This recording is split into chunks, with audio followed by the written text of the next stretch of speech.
आज का जो मुख्य कथा है वो हनुमान जी को लेकर के। तो हमारे जीवन में हम हनुमान जी से क्या क्या ले सकते हैं, क्या सीख सकते हैं, या क्या हमको हनुमान जी से प्राप्त होता है, और क्यों हमें हनुमान जी जरूरी है कलयुग में, इसके लिए यह कथा आयोजित की गई। तो हनुमान जी जो मुख्य सिद्धांत हनुमान जी का है वो जाना जाता है नीति। अंग्रेजी में क्या बोलते हैं नीति को? जस्टिस न्याय। अब जो भी हो आप लोग ज्यादा जानेंगे, तो नहीं कहते नीति और नियम, है ना।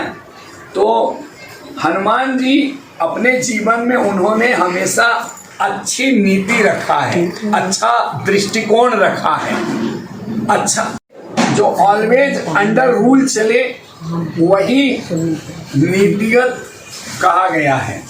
तो हनुमान जी सबसे ज्यादा मूल सिद्धांतों का अनुसरण करने वाले देवता हैं। सर्वशक्तिमान होते हुए भी अपने आप को बहुत छोटा कहते हैं। तो हमें सबसे पहले ये हनुमान जी से सीखने को मिलता है, ये प्रेरणा मिलती है कि हम कितने भी बड़े हो जाएं पर हमको अपने आप को छोटा समझना चाहिए। इसका अभिप्राय क्या होता है? हम अहंकार रहित हो जाते हैं। अहंकार नाम की बीमारी इस कली काल में पूरे मानव समाज में सिर चढ़कर बोल रही है। हर व्यक्ति, हर मानव, ज्यादातर 99% उनमें अहंकार अलग अलग जो उनकी प्राप्ति होती है, जिसे अचीवमेंट कहते हैं, उसको लेकर के वो अहंकार से भर जाता है, ओतप्रोत हो जाता है, उसके अंदर भारी एटीट्यूड आ जाता है और वह अपने मूल मानवीय जो सिद्धांत होने चाहिए उससे हट जाता है, और वही हमारे मानव समाज के पतन का कारण है।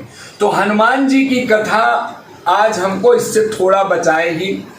नीति प्रवीण निगमागम शास्त्र बुद्धि आज रघुनायक मंत्री वर्य। उस व्यक्ति के पास कोई संकट नहीं आता, और अगर संकट आता है तो संकट को हरने वाले देवता कौन है? हनुमान जी। संकट कटय मिटय सब पीरा, जो सुमिरै हनुमत बलवीरा। तो हनुमान जी को खाली हनुमान जी कह के गदा वाले नहीं सुमिरना है, उनके बताए हुए सिद्धांत नियम को पालन भी करना है। और जब कभी कुछ पालना छूट जाए तो इसीलिए कहा गया है रोज हनुमान चालीसा का पाठ करें। मैं वैदिक घनाथ संस्थान के द्वारा सभी लोगों को बार बार प्रेरित कर रहा हूं कि सब लोग अपने भारतीय जो संस्कृति, संस्कार, मर्यादा है उसका अनुसरण करें।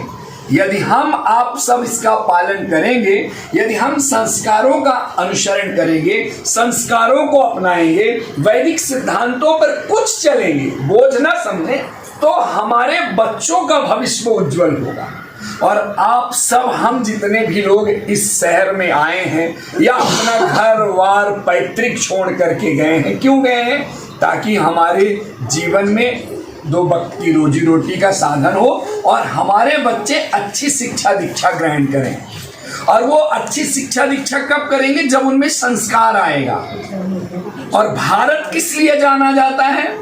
भारतस्य प्रतिष्ठे द्वे संस्कृतम संस्कृतिस्तथा। संस्कार और संस्कृति से ही भारत जाना जाता है।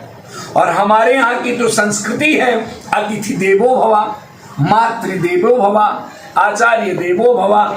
तो हम तो देवता के समान अपने अतिथि को मानते हैं और वहां हम भेदभाव या भिन्नता नहीं रखते हैं। तो हनुमान जी दक्ष हैं, नीति का पालन करने में बड़े प्रवीण हैं, बहुत गुणी हैं।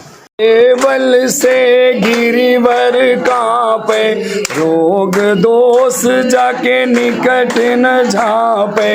अंजनी पुत्र महाबलिदाई, संतन के प्रभु सदा सहाई।